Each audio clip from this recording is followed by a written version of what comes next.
and welcome to episode 145 of the PowerScore LSAT podcast. I'm Dave Kaloran in Napa Valley. And I am Jon Dinning in Los Angeles.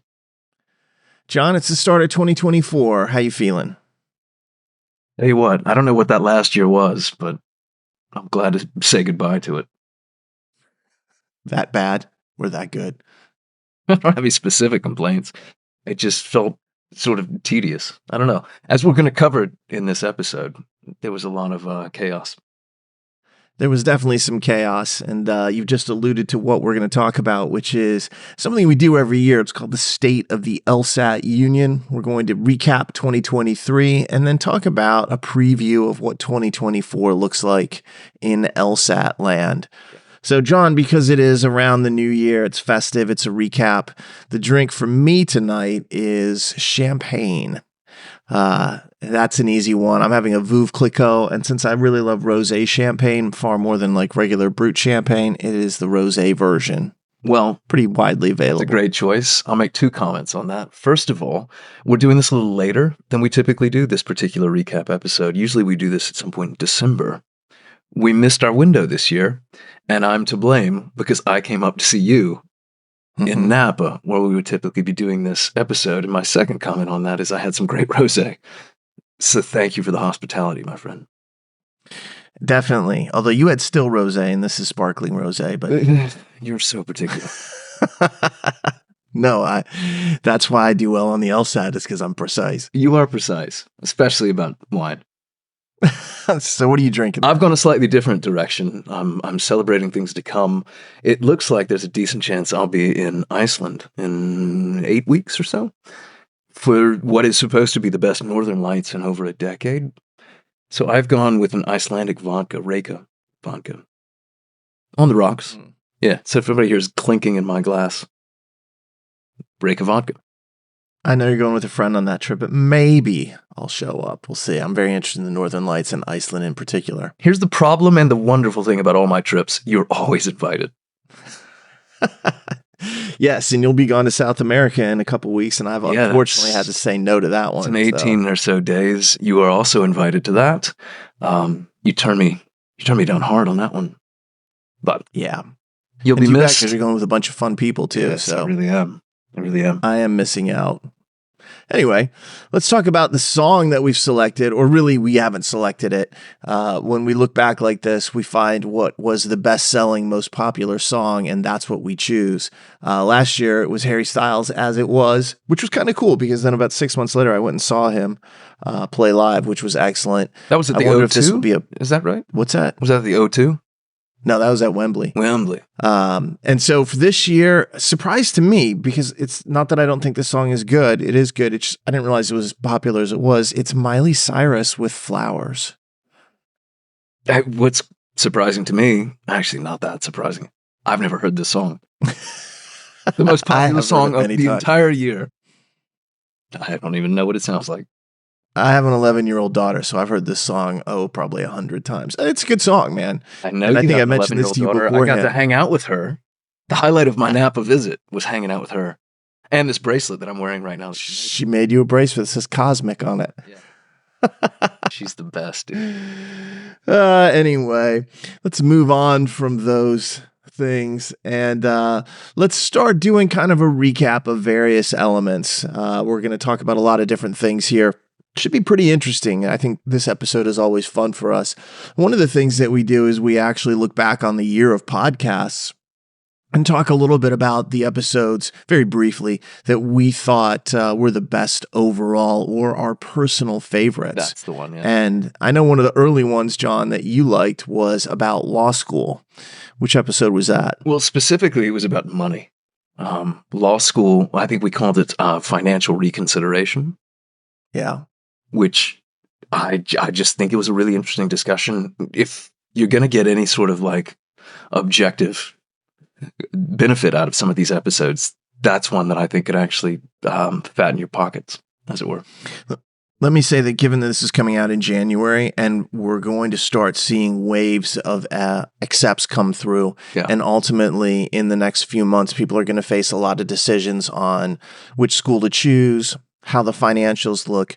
That episode, which is 131, is about 8 tips for law school reconsideration. That's about asking them to review the scholarship offer that they have given to you and hopefully increase it. So I think it's really timely to talk about it right now. It was an episode that I thought had a lot of good information in it about how to approach them, what to say, what not to say.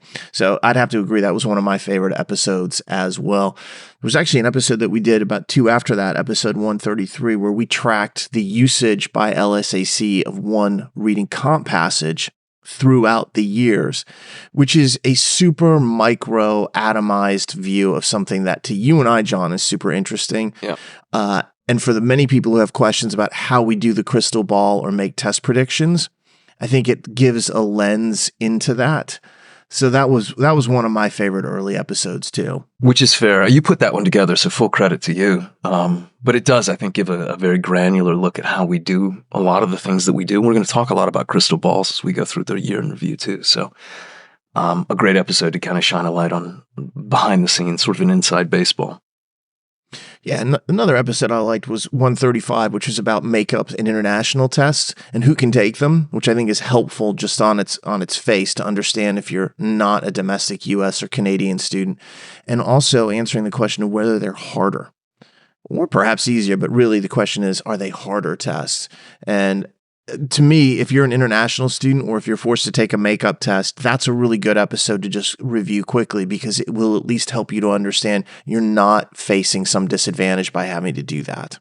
Yeah, what's I think interesting too about some of the numbers we'll talk about from the podcast is how many listeners actually are international.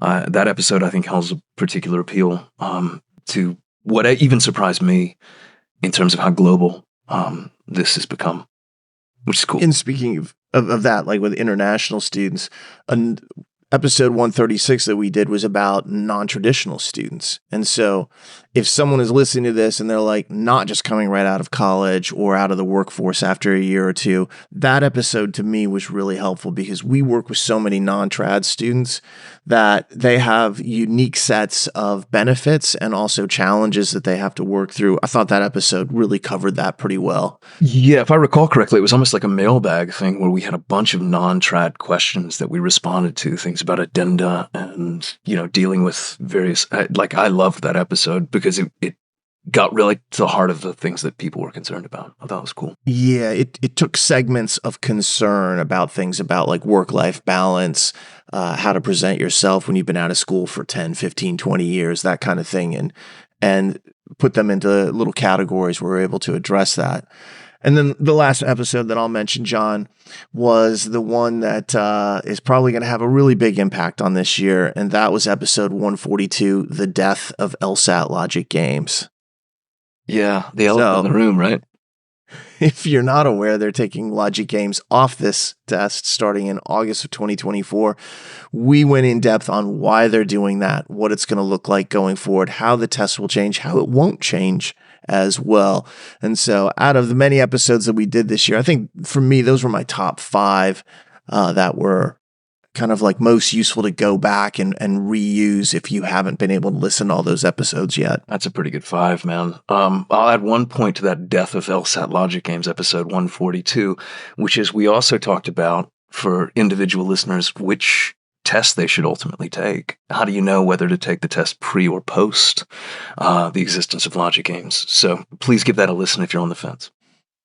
Absolutely. And you alluded to the fact of like the podcast and the listeners. It's really interesting. We get a kind of like a report overall from various services that gives us a sense of how many listeners we had and where they came from. And the kind of cool thing for Jon and I, at least, was that the podcast was streamed in 59 countries this year. Which is really cool because you take a look around and you think to yourself, well, it's a US and Canadian based test. You'd expect that most of your listeners are in the US and Canada. And then you start seeing places like Hong Kong, South Korea, Sweden, and all that. And you realize, yeah, that is really cool to me. In fact, we gained the most new listeners this year from Canada, followed by India and the Philippines, and then South Korea and Hong Kong. And I'm like, I love that. You see a real kind of like Asia, Southeast Asia concentration. which is we're starting to see a lot more applicants internationally come from that particular area over the last 5 years. And at least at this point, Jon, we're well over 1 million unique listens in the history of this podcast. So, which just feels like more apologies than I could ever offer, but I feel like I should. We're sorry. I'm so sorry. Sorry for what we've inflicted upon you. For our nonsense, I'm so sorry. We didn't mean it. We meant to be better. We'll be better in the future. Either way, kind of cool for us. And the following percentage, our followers are up 37%, so we can't be doing too much wrong. I think sometimes we go off into the wilderness every once in a while, but we'll just have to be granted a free pass there. And at least for about 7,500 of you, it's one of the top 10 podcasts that you would listen to. And for over 5,000 people, it's in their top 5. So thank you to the many of you that continue to listen. We do appreciate it. I think, in fact, if you want to go one step further, I think there's about 1,500 people for whom it's the top podcast. You're psychopaths, but thank you. 1,500 people who are out of their minds. Yes, absolutely. Who I appreciate. And I appreciate you more than you could know. Send me your address. If you're in the Philippines, I'm going to visit. Well, you'll probably be traveling to countries across the world in the next few years, I am sure. With that kind of aside, that's really kind of like a podcast throwback recap. Always interesting to us personally, hopefully for others as well. Let's talk about 2023, as it were, and how things looked from the standpoint of the cycle, how LSATs played out, and so forth. And I'll start with the cycle really within the calendar year of 2023, which means that it's part of 2 cycles. The first 6 months of 2023 are the second half of what we would call the 2022-2023 cycle. And so I'll talk a little bit about that, and then I'll talk about the first half of the new cycle that's begun, which is the last 6 months of 2023. So confusing, but the cycle changes every year about July 1st. And so each calendar year has the back half and then the start of 2 cycles. And if you go back to that second half of the 2022-2023 cycle, it was a very slow cycle. And so what we saw was a lot of decisions coming out late. It was also a slightly down cycle in terms of applicants. Applicants dropped about 2% overall in the prior cycle to the current one. That usually helps applicants because it means that there are fewer people competing for really what is the same number of seats. And then LSAT scores overall also dropped 2%, which seems like, well, that's what it should be, but not at the top where they were up about 1.9% in the 170s. And what that tells you is even though you had fewer applicants overall, you weren't seeing less competition, a little bit less, but not that much less in the 170s. So if you were shooting for the top 14, things were still really competitive. And then we saw that come out with medians not really dropping, some of them rising, a lot of them staying the same. So that cycle ended. We flipped in July 1st to a new cycle here. And right now we're about 6 months of the way through that, and we are up 3.8% in applicants. So about 1,200 more people have decided to apply to law school this year. A lot of different possible reasons for that. But scores in the 170s now this time, instead of being up, they are down. They're down 4.3%. So even though you have more applicants, you have fewer top or high-level scores. So the T14 isn't getting more competitive. It's probably very similar to what it was last year. And if you go back to 2 years ago, even though applicants are up this year, it's still down compared to 2 years ago. Now, this also, Jon, has probably been the slowest cycle in my recorded memory, which goes back a ways, and certainly other people who I trust and am friendly with would say the same exact thing. This is probably the slowest cycle that any of us can recall. Probably that is being caused by U.S. News and World Reports. They changed their rankings metrics, as we'll kind of cover briefly. All right. Can I dispel a suspicion about the 170s number that you just mentioned? Tests at the July 1st to end of the year are not harder. The test is not the reason that some of those 170 scores have dropped. Oh yeah, that has nothing to do with it. Yeah, no, not at all. And so I know that people are like, well, wait a minute, maybe I shouldn't test in October or whatever. That's not the case. Tests in the beginning of the year are the same as the tests at the end of the year. This is just the nature of who takes tests when. It's not about the test. Yeah, it's they use so many tests now for each administration that the perception of this test might be harder, this test might be easier is gone. If, it never should have been there in the first place. Even when they used one test for a particular date, that was a myth.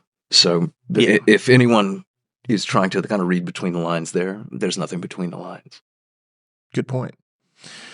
In any event, this cycle has been slow, and that has a lot to do with the fact that U.S. News changed their rankings metrics. As I was saying, we will talk about that. And that created uncertainty in the process. That uncertainty, in a law school sense, leads to caution about the decisions they make. That's going to continue. So we'll talk a little bit more about how the 2024 year looks in terms of cycle predictions. But right now, if you're in the midst of it, it has been slow. It's been frustrating. You're not alone. Everybody's sitting in that same exact spot. And frankly, it's not going to improve for a minute. So just get used to it. Get used to it. Exactly right. Jon, so I sucked up the whole cycle section there. In rapid spitfire fashion. Well, thank you for doing it, man. I've been enjoying this vodka. Well, yeah, you've been able to drink while I talk. Yeah, now we reverse field. I will drink while you talk. Enjoy your rosé. Let's talk about the LSATs. And I think a mistake that we could make here will be to break down every single, there were 8, kind of 9 if you count August twice, which we will, administrations this year. I don't think we need to get into the details of those. If anybody's interested in any of that, we have podcasts on every one. We're going to do another one in like a week and a half. For January. So I'm going to need more vodka. But let's do this instead, if you're cool with it, Dave. Let's talk a little bit just about the notable LSAT events over the year. Mm-hmm. Is that cool? I'm cool with it. All right. Some of these will get more specific than others. Some of them were actually pretty uneventful, which is the best thing. But let's get through it. Where do you want to begin? Why don't you start off with probably the first notable event that was in July? All right. I think I actually know. Yeah, there it is. I was going to say, I bet I can guess what you're going to say. The question we get asked almost as much as anything else, which is Control F. Can you actually search the screen for text while you take the test? And the answer forever was yes. And it worked great, by the way. People loved this feature, reading comp in particular. LSAC dropped it in July and replaced it with this sort of built-in, they called it a function of their own platform. It worked horribly. It still works horribly. I've tried to use it. Other people complain about it for good reason. You can't use Control F, but there is a text search feature, and that was a July replacement. Again, one of the slightly notable things that happened in the last year. Yeah, and that was, going into their new platform with Prometric. They were in August. More or less exactly the timing, yeah. Yeah, they're making changes, and so they're like, all right, there's been a lot of confusion over whether people can use Control F. We're going to drop that, and we're going to just build it into our browser. It's going to be awesome. Hey, in theory, fantastic idea. No more having to pull that up. No more uncertainty as to whether or not you can use it. No more asking a proctor whether or not you can use it. Instead, there's a nice search box up there, except it's glitchy. It doesn't work super great. Sometimes it's fine, sometimes it's not. But that is now your current search feature. But that led into something that they were kind of like mixing up and getting going, which was what they did in August, which had a lot to do with the problems we then had. Yeah, we're looking at back-to-back Augusts with the biggest changes in recent history with the LSAT. I'd say this August is probably a little more significant. But this past August, they reintroduced post-pandemic in-person testing. And in doing that, they changed the delivery partner that they had for this. For the longest time, and anyone who's listening to this who hasn't had any experience with LSAC won't understand what I'm talking about. For the longest time, they used a service called ProctorU, which was just a remote testing service that Proctor oversaw essentially how the test was administered to you. They changed it to get back to in-person testing. And I'm really glad they went back to in-person. I don't think that's even a controversial opinion. It's a good idea. I'm glad we're kind of creeping back into that normalcy. But to do so, they needed a proctor that had physical locations. Who they chose for that was a service called Prometric. And now, Now we get to talk about Prometric. So starting this past August, they began to use Prometric for both remote and in person. ProctorU was dismissed. Prometric took over. Oh boy. Oh boy. How do we begin to discuss this and still keep this PG-13? We don't. It was a huge mess. Nuts, man. Yeah, we don't, because if you want to learn more about the problems with Prometric, we did a whole episode on the problems. That was episode 137. And we couldn't even talk about the content of the test because the first weekend was so bad that they had to add another weekend of tests. We had to break our August recap into 2 parts. That's how bad it was. And our expectation was, well, after the first 4 days of the test, we'll then be able to recap it. Nope. After the first 4 days of the test, there were so many issues. We simply had to talk about that. They didn't want us to talk about the content because they were literally at their wits' end. But obviously, this switch from ProctorU to Prometric occurred because they wanted to have the in-person. ProctorU wasn't really equipped to do that. Prometric has centers around the world and especially around the US and Canada. So they made a really smart decision in that sense to be able to add in-person. But as with anything, you can count that when there's some type of change on the LSAT, there's almost always going to be a major problem. Maybe we won't see it so much in this upcoming August because this is not so much a change, but a removal that is within the stream of what they're doing. But ultimately, the problems in August were catastrophic. Thousands of people affected, all sorts of people delayed, scores being difficult to get. The system was overloaded and creaky. You want to learn more about it, go back to episode 137 because honestly, it was a bad month for us to have to deal with all that stuff. And I don't want to go back and revisit it beyond this. Let me make a comment on that. If you're looking at the year ahead and you're going to take the LSAT, episode 137 is a historical note. It shouldn't be all that applicable to you, I don't think. Things have changed a lot since that August apocalypse. It's gotten better. Oh, yeah, it's gotten so much better. We give some practical advice in that episode that may serve you well. But if that episode keeps you up at night, don't let it. Remember, there's 1,500 people out there who are like, this is their number one podcast. And so you know that if they miss that episode, they're like, I want to know what happened in August. And of course, we piled on LSAC as they totally deserved it, which can always be fun. So, of course, John, it was never, even as the lead up to August, we had issues with scheduling with Prometric, and then we had actual issues on the test itself. And then it reached another point where I think for September, we had more scheduling issues. So by October, here comes LSAC and Prometric. They created an entirely new scheduling system where they staggered people out because the system couldn't handle the volumes. Basically, an acknowledgement that the scheduling system was a mess, even as they were trying to fix the LSAT delivery system. So yeah, you titled an episode on this exact thing, The Logic Games of LSAT Scheduling, which I thought was very clever. Because it was so brutal. Because it was just this matrix of, confusing dates and times and in-person and remote. It's still that way. Oh, no, if you want to schedule for Wednesday in person, you do this. If you want to schedule for Wednesday remote, you do this. Thursday in person is something else. Thursday remote, something else. I was like, this is a logic game. It's a logic game. The only other thing I will say is when we talk about LSATs and we go and we take a look back, one of the things that you and I like to do, John, is to take a look at the crystal balls that we go through. People are always asking us, what's the accuracy level? Did you predict this? Did you predict that? We always do kind of a quick recap. And I know you sat down and took a look at that. How did you feel overall that we did? What does the record say when we're all said and done here? I did. I wanted to accomplish 2 things. One, I wanted to be honest about our self-assessment. I always do. 2, I was really hoping for a victory lap. Happily, I think I can be honest in taking a victory lap. This has probably been the best year of predictions that we've ever had. Incredibly gratifying. I suspect short-lived. I don't know that the year to come. Stop saying that. Okay. We've been saying that for a while because I think we're trying to lower expectations. I am trying to lower less pressure on us. And I don't want to give the wrong idea. We're always happy when this happens. Yeah. This year was, I think, better than any prior year, and we had some good prior years. It surprised us, but I have no idea what to expect now.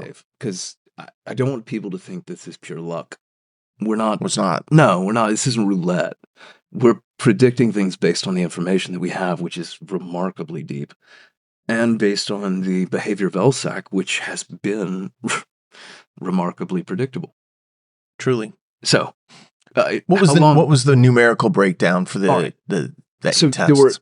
Let's talk about domestic administrations. Internationals are always tricky, but not counting August, which was just a mess. But of the 8 domestic administrations of this year, we predicted a correct reuse for every single one, including. You mean the August makeup test? Yeah, the August makeup test. August counts, but not the makeup. Yeah, for sure. That's what I mean by the 8. August might count as 9, but I'm going to discount that in internationals too. But of the 8 tests that we expected to happen, we predicted a reuse for every single one. We told people exactly what to expect for every single one of those tests. 8 out of 8 is bananas, dude. It's nuts. Including expected topics and content. And this is what we think they're going to do with games. And these are the things you should read about in Reading Comp. We did that. And so let me clarify what that means, because I think some people who have taken the LSAT might be thinking, yes, you did. You told me that there was going to be Zora Neale Hurston, and there was on my Reading Comp. And there's other people out there who are like, wait, I expected that, but I didn't get it. What we mean when we say we predicted it, it's really the idea that we said that we think they're going to use certain tests, and they did. Now, the problem is it's no longer the case that everybody gets the same test. If it was, then I'm sure the clamor would be much louder than it is. It means that some people got that test that we predicted. Other people will get other tests. And there's no way when they're using 30, 40 combinations of exams that we're going to get all of them. We don't even try to. We would never make that claim. So when you say that, John, I want to make it clear. We didn't say that for every single person who took this, we predicted every little piece of it. No, it means that for some of the people who took this, they had some parts of their test predicted. In some cases, all of it. All of their RC, all their LG, all their LR. In other cases, just one section. And in some cases, none of it. And I want to make a clarifying point on what you just said, which is they always use new content too. You can't predict new content. Yeah. But if they're going to reuse something, the accuracy with which we have been able to anticipate and inform about that has just been astounding. It's been good. Can I give you my most favorite stat? And the most recent. If you're ready for it. All right. Always. To me, I think most significantly, maybe most impressively, impressive is subjective, but for October and November, the most recent 2 tests that we've had, we predicted 8 tests that we thought that they would use. Yes. Yeah. 8 tests were candidates for reuse that we thought. We highlighted where they were in podcasts. If you're wondering, you cannot go do these tests. The reason they can reuse them is because they're not public. And again, if you want to hear more about this, there is a crystal ball episode for January and February on our website. You can learn more. Dave will walk you through it. We predicted 8 tests. They used 6 of those 8. But here's where things get really fun. They were the only 6 that they used, which means we predicted every single reuse for both October and November. That's crazy, man. It's crazy. Cool. Yeah, it's very cool. Yeah. And it's an interesting point because you can't predict new content. So what we're predicting is, do we think they're going to reuse tests? Yes. Which ones do we think they're going to reuse? This is the group. And in that case, there were 8 candidates. They used 6 of them. They didn't use any other reuses. So if you'd looked at those, you were in good shape. And you just mentioned the January LSAT crystal ball, which applies to both January and February. So if you're taking that test, you can go to our website, powerscore.com/LSAT. There's a form in the middle of the page. You can fill that out. They will send you access to that crystal ball. We did it about a month ago at this point, back in early December. So it is over and done with for now. But that recording will actually reveal all the various predictions of tests, what to study, the frequencies of questions. It covers a lot more than just, hey, we think they're going to reuse, August 2022 or whatever the test might actually be. So that is out there. And in a week, we'll see how we did. As always. And, like I said, always hope for the best, fingers crossed.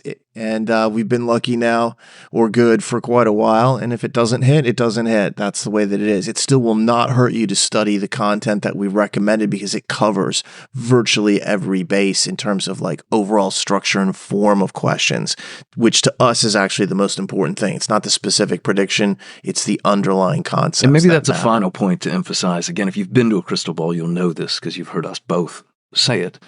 But part of what we include in those sessions are recommended content where we tell you this is what you need to go read, study, practice. These are the games. Do that. Even if we're wrong, it will help you. But chances are, especially historically, we're right. Is the past prologue is the big question. We'll find out in a week. Yes, we will. John, let's move on from the LSATs specifically because it's tough to recap 8 LSATs and have anyone really care because they're all gone. I think even you and I are like, we're not going to go through each one. Yeah. Let's talk about some of the other notable things that we ran into. And of course, the big one from an admissions standpoint, I would say, was the rankings. Rankings this past year were maybe the most fraught with tension and problem that I've ever seen. They usually come out in late March, early April. Nope, that's not what happened. They came out on May 8th this past year. And the reason they came out on May 8th over a month later than expected was because they had to recalculate them multiple times due to errors in the system, errors in the methodology, errors in the data. And that really was caused by the fact that they got themselves into a lot of trouble. Law schools started saying, we're not going to participate towards the end of 2022. They forced U.S. News not into a corner, but into a position where they needed to address the law schools. And so they did. And we cover this in episode 132, the changes that they made to the methodology. But this change is echoing now through this cycle. What they did back in May with the rankings is now reverberating into the current cycle and causing problems. And John, what were the 2 big changes that they made that you recall? Yeah, first I want to say that rankings always crack me up. Like I take the LSAT. Yeah, it's ridiculous. I take the LSAT very seriously. I care about the problems people have with that. I care about their experience. Rankings to me are kind of a joke. It's almost whimsical. I know they matter to some people, but not to me. But here are the metrics that changed that have affected the rankings that we saw this year. 2 of them. The first is that, I'll call it outcomes, I guess, seem more important. The 2 outcomes that stood out to me, the first is bar passage, which was 3% for the longest time and is now 25% of a school's ranking. That's a huge difference. And post-grad law school employment is now a third, 33%. So you think about those 2 things, and they're, 58%? Just those 2. Yeah. And that's what I mean by outcomes. Like what happens after you get out of law school has now mattered a lot more to where law school factors.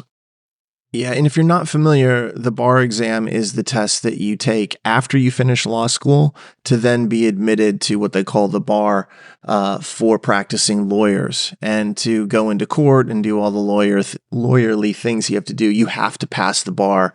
It is a tough test. Yeah. And it is one that, each state has their own kind of bar version, some of them grouped together. We know a lot about it. We talk a lot about it here because we work with Barbary as part of a set of companies that are all kind of focused on legal education. And ultimately, they're very, up on the bar and things like this. And they saw this and they're like, it becomes even more important. And so law schools started to say, we need to make sure that we're admitting people who can pass the bar. So that becomes one of the things. And then they also did something else that I think you probably would term more on the input side. I probably would, yeah. And I'm glad you pointed that out. I think sometimes I make the mistake of assuming people listening to this know what they're in for. And that might be my bad. But you are going to have to take the bar. And hopefully you get a job. Those 2 things matter a lot. The inputs, as I would maybe call it, things like your LSAT, your history, as opposed to your future, your LSAT, your GPA, have both actually been decreased in terms of the value or the algorithm weighting that they're given. The LSAT's down to 5% in law school ranking. It used to be 11 and a quarter, I think. And GPA is down to 4%, which used to be 8 3/4, I think. So both of those have dropped by more than half. That doesn't mean these things don't matter. You still have to get into school. But where schools are ranked has changed. And I think that's interesting. It's still almost a tenth of what's happening, but you can see that for law schools, when they saw this come in, their immediate response was, I wonder how that's going to affect things. And also there were changes. We know there were legal changes this summer with the Harvard court case that changed the way admissions happen. And, you know, I didn't mention that before when I said the rankings had a lot to do with it. Yes, they totally did. That Harvard case had a lot to do with it as well. So I would be remiss not to say that is kind of slowing things down as well. But between these two, law schools have to stop and think, what do we really want to emphasize from a ranking standpoint and the metrics there? And then they have to worry about the way they ask questions and the essays that they ask and the way they read through applications because of the Harvard case. And those two things together have caused this incredibly slow cycle that we're now seeing, which I think is going to open up here in the next few weeks because people will get admitted. It really doesn't matter. That will always happen every single time. It's just taking longer to get to the waves of admission that we're all expecting to come. Well, it's funny you mentioned Harvard. Let's talk about poor Harvard. Poor Harvard. Poor Harvard. Because some of the calculus of this has affected where schools fall in the rankings. And again, I cannot stress enough, rankings are ridiculous. But as we're talking about them, let's talk about who was most impacted by some of these new algorithms. When in Rome. When in Rome. Yeah. So Stanford and Yale, both now tied, I think, at number 1, and deservedly so. We could debate. Harvard, however, just got kneecapped down to number 5. Harvard for the longest time was like in the running for the top spot. Penn jumped them. Penn's at number 4. They used to be 6.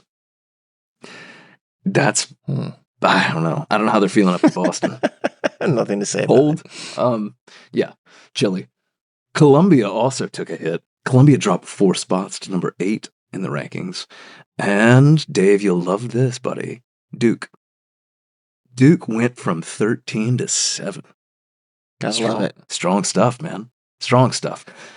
For those of you who don't know, I'm a Duke undergrad, and so I'm a big Duke proponent across all spectrums here. 1,500 listeners. I assume everyone knows that you're an alumnus. You have more listeners than that. That's just your top 1,500. That's the only 15 I care about. Yeah, there's more like 10,000 plus for each one of these. If we expand this range a little bit to like the top 25, the big movers, and I'm just going to highlight the successful ones. My sister, both parents' alma mater, UGA, up 9 spots to number 20. That's great. One of my tutoring students from 2 years ago is at Georgia right now, Carrington High. She's got to be loving that. And Wake Forest jumped 14 spots to number 22.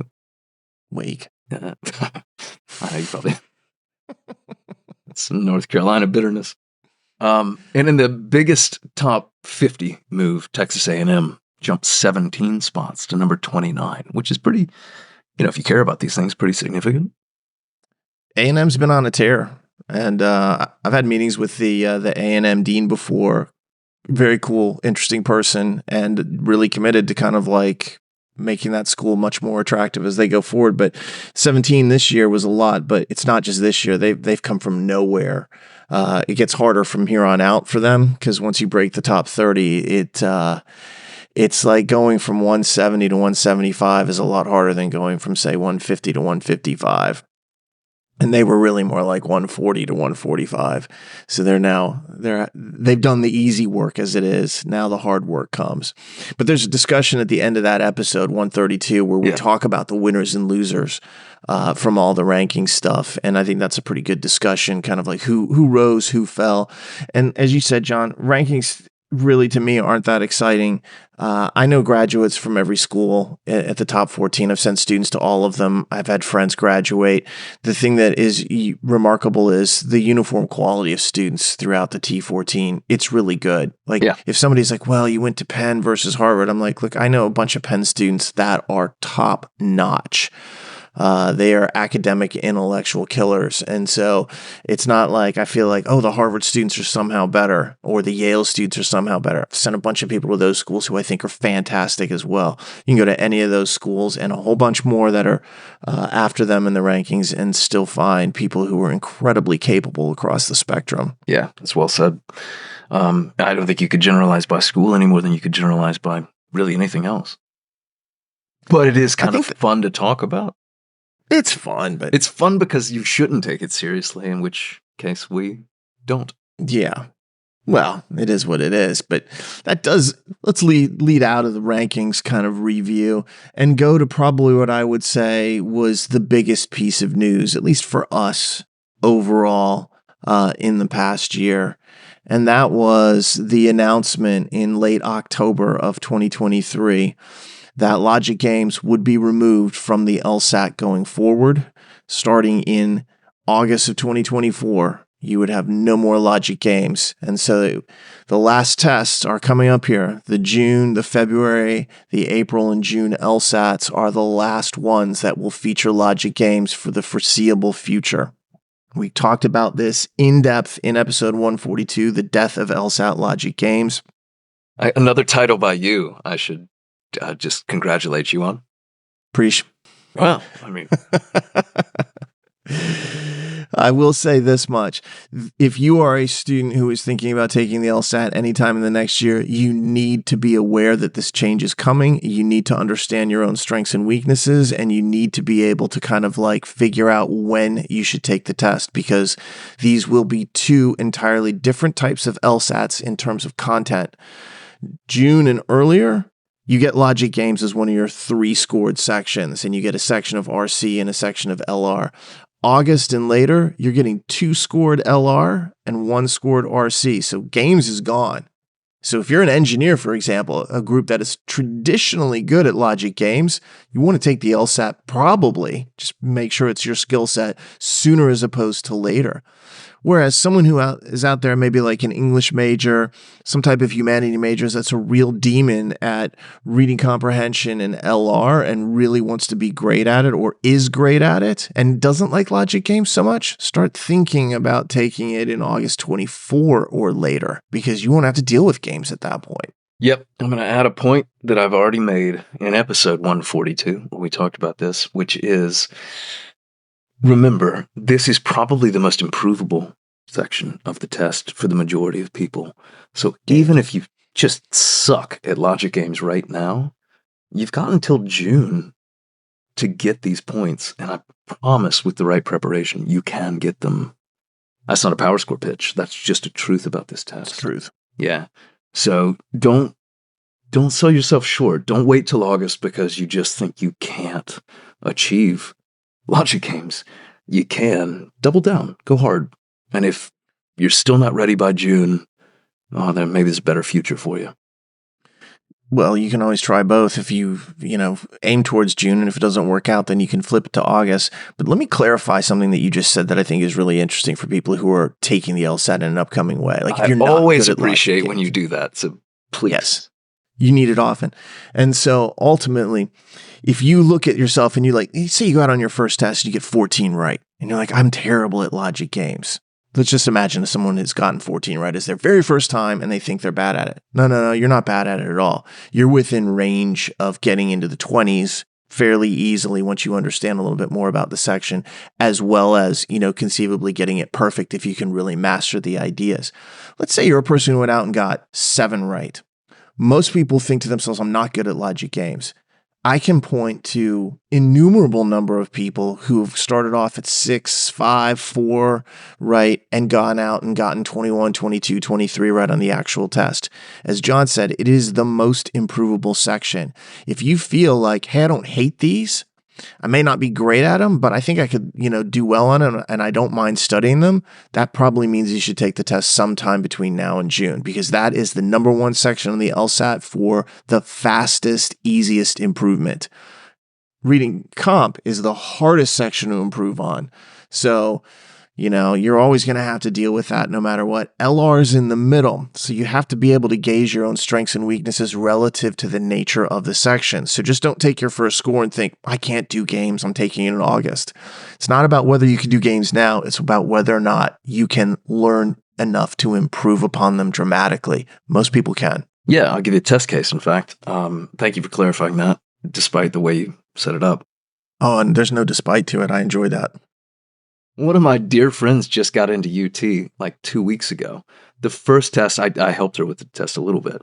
The first test she ever took, she got 0 right on logic games, which made me question our friendship. But by the end of it, she was in the 170s, and games were her backbone. They were just the bedrock of her score. That's the opportunity that exists for the next 5 months. So listen, hustle. Yeah, make an analysis of your own abilities and your own interests in the section, and then start planning based upon that. I'm very proud of Jon, her, by the way. She's a remarkable person. I'm really happy for her. You're still friends then? We're dear friends, yeah. I may see dear her. Friends. I won't ask what that means. I may see her when I go to Austin next month. Happy days. Happy night. Well, Jon, on that interesting note, that ends kind of like the review of 2023, some of the notable events. We're not quite done yet, though. Let's talk a little bit about some of the things that we see happening in 2024. Yeah, in fact, obviously, I think that's the perfect segue, right? What's going to happen with the test? Let's talk about 2024. And the first big one is what happens in August 2024 when Logic Games goes away.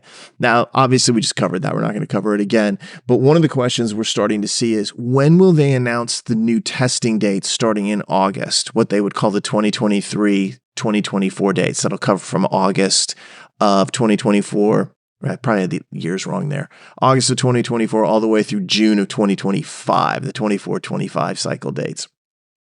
Those should probably be coming out in the next week or two. If you go back last year, they posted all the new dates for August and later starting on January 13th. The year before, it was January 20th. So I think we're going to start to see some new dates here, probably somewhere 10 to 14 days from now. And so that's the first thing. That'll give you an actual target date. You know it's in August, but they'll tell you exactly when in August it is and how many days it'll be. Then you won't be able to register for those tests immediately. Registration will probably open sometime in the middle of May of 2024. So at least you'll be able to plan around it, and then you can actually register in May for those exams. So that's the first thing. That's one of the things that we'll see that's, I think, very important for a lot of people. We have dates through June, but what about the rest of the year? They are coming. Let me add one more calendar point to that, which is registering for a test and then actually choosing when you take it. The day, the time, all of that are different. Yeah. So you can sign up for a test probably in May, but it'll be maybe 2 weeks before your intended test date, maybe 3. And I'm hoping they backtrack it further before you actually get to decide, like, I'm taking it Saturday at 2.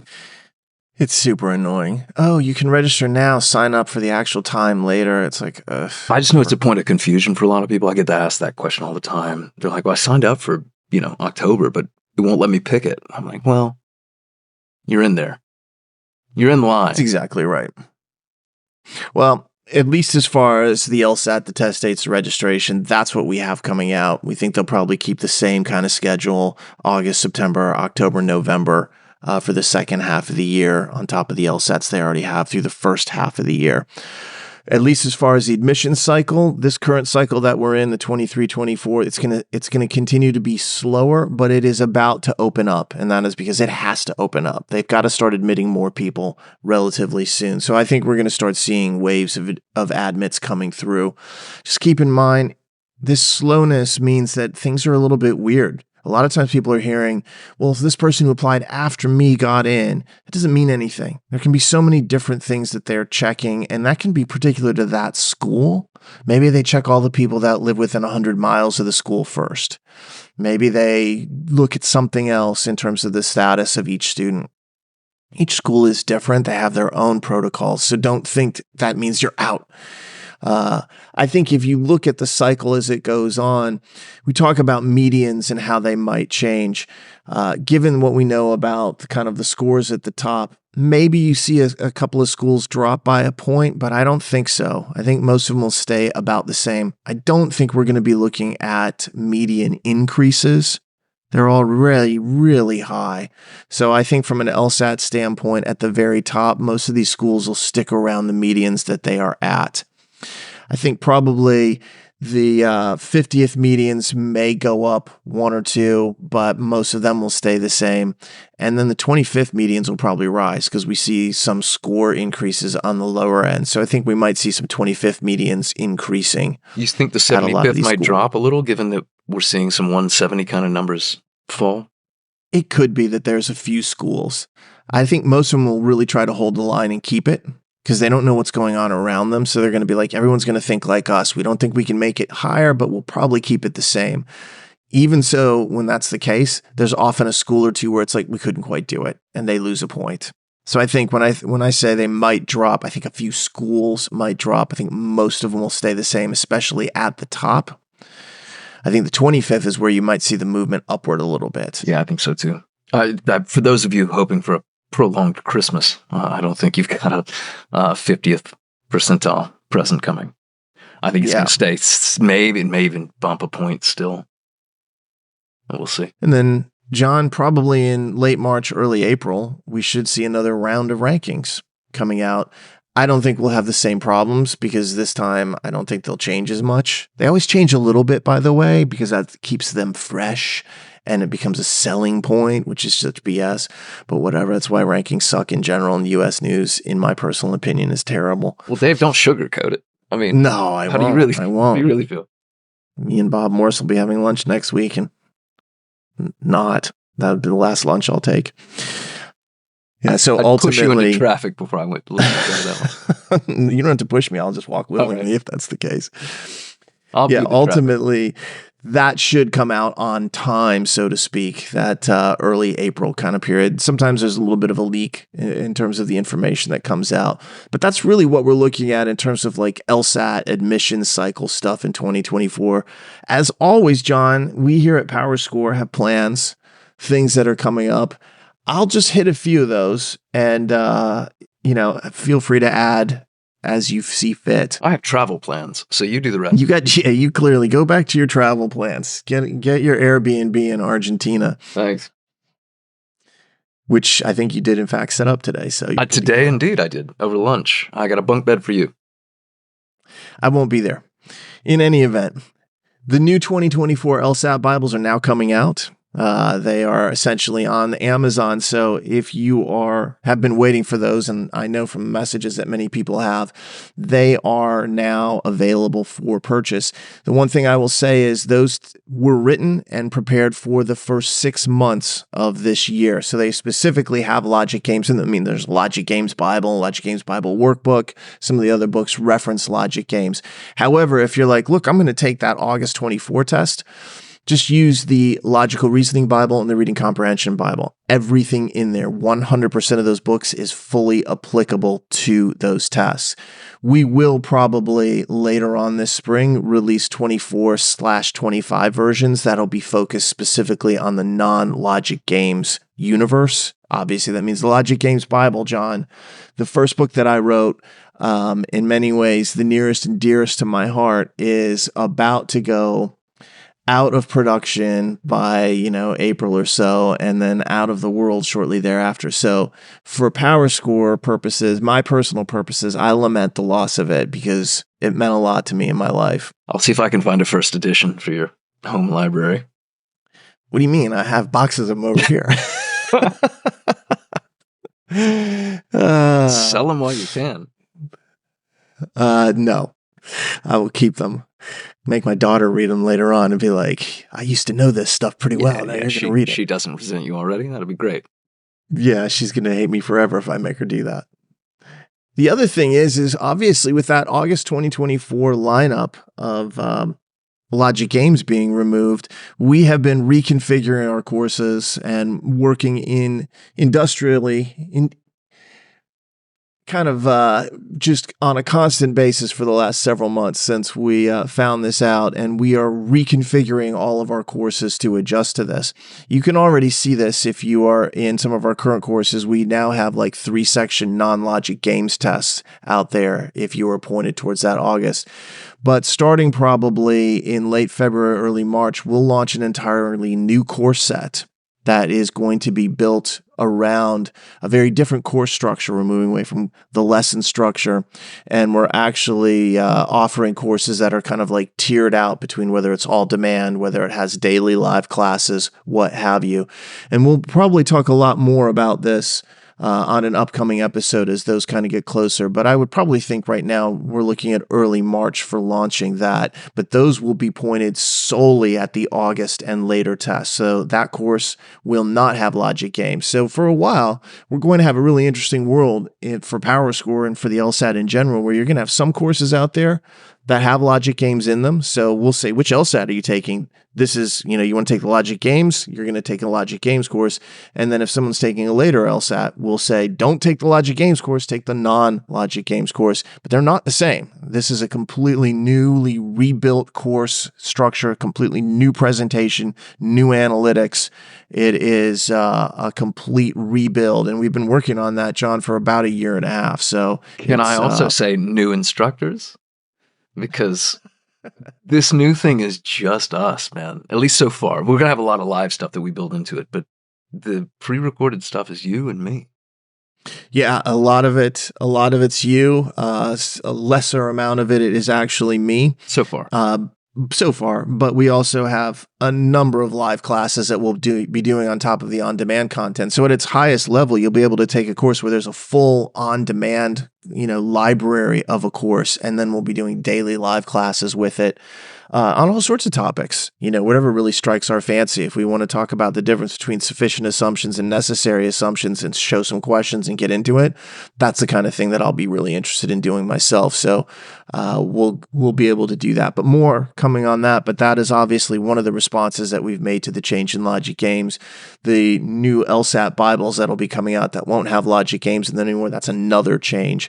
This is the biggest change in the LSAT in decades that is being made in August 2024. Obviously, we're not sitting on our hands with this. We're attacking it aggressively. And so far, it's been pretty fun. It's been a lot of fun. You and I spent a lot of time yesterday actually building out course schedules and live events and how exactly this would be structured over the weeks, months. Yep. And we've been changing all the webinars that we have.